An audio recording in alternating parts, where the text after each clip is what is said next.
भीम राजा ने देखा ये तो कुटीर में कोई महापुरुष रहते हैं, इतने सारे शिष्य इसमें दौड़ रहे हैं, कूद रहे हैं।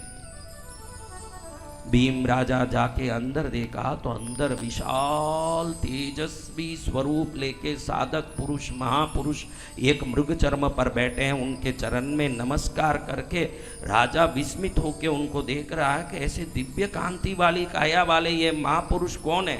इसके आशय को समझते ही महाराज ने कहा, राजन विस्मित न हो, त्रिशंकु के लिए स्वर्ग बनाने वाला और धरती में सभी प्रकार के सुख को देने वाली तपस्या करने वाला मैं विश्वामित्र ऋषि हूं। कौन है?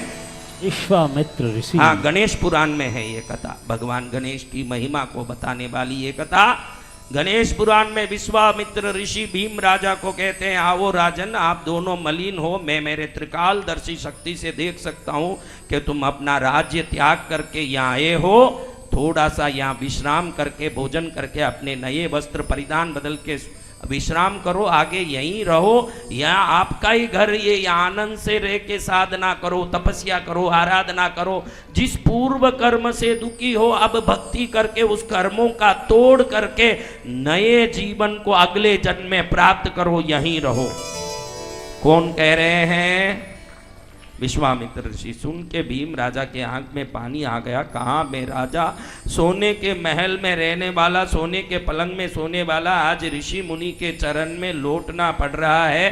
तुरंत विश्वामित्र ऋषि ने समझ लिया इसके मन की आशय क्या है। तुरंत वो समझाते हैं, देखो भाई, हमारे जीवन में आने वाले सभी दुखों का कोई ना कोई कारण होता है। बिना कारण सुख भी नहीं आता है, न बिना कारण दुख भी नहीं आता है। तुम्हारे जीवन में दुख आने का कारण है, आज मैं कहानी बताता हूं, अच्छे से सुन लो। तुम्हारे पूर्वज अनेक पीढ़ी के पहले, आज से 7 पीढ़ी के पहले, भगवान गणेश के आशीर्वाद और प्रत्यक्ष वरदान पाके उनको वचन दिया था कि हे गणेश जी महाराज, आज से हमारी आगे की पीढ़ियां आपको ही कुल देवता के रूप में पूजा करेगी और आपकी भक्ति करेगी।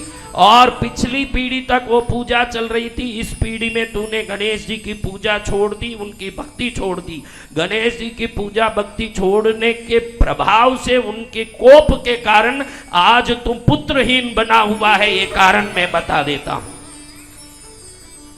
आपके जीवन में भी कोई दुख हो, आपके जीवन में भी कोई कष्ट हो, तो जरूर उस कष्ट का कोई ना कोई तो कारण।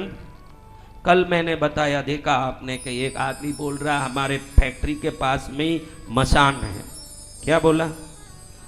मैंने क्या बोला? मसान से कोई लेना देना नहीं, लेकिन ईशान कोण में ट्रांसफार्मर है तुम्हारे फैक्ट्री में, तो वो ऊंचा होने के कारण ईशान ऊंचा हो गया तो उधर प्रोडक्शन एकदम ठंडा हो जाएगा। क्या हो जाएगा? तो वो देव कोप नहीं है, वो वास्तु दोष है।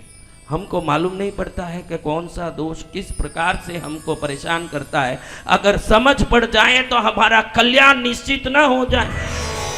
हम दुखी हैं तो दोष से दुखी नहीं हैं, अज्ञानता से दुखी हैं। इसलिए बहनों, मैंने घड़ी घड़ी कहा कि मोबाइल से कुछ सीख लिया करो, कुछ जान लिया करो। कुछ बातें सीखने जैसी भी उसमें आती है, लेकिन आप सीखने जैसी बात तो कुछ उसमें सीखते ही नहीं हो।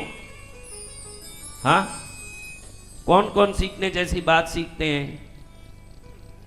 सब सीख रहे हैं।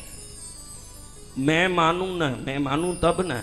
आप सीखने जैसी बात ही सीखते हो, ये मैं मानूं तब होगा ना, मैं नहीं मानने वाला। आपके जो रंग रूप, सांप जाने सांप का पूंछ कैसा होता है, मुझे आप बोल के कोई फायदा नहीं। आप क्या सीखते हो मुझे मालूम।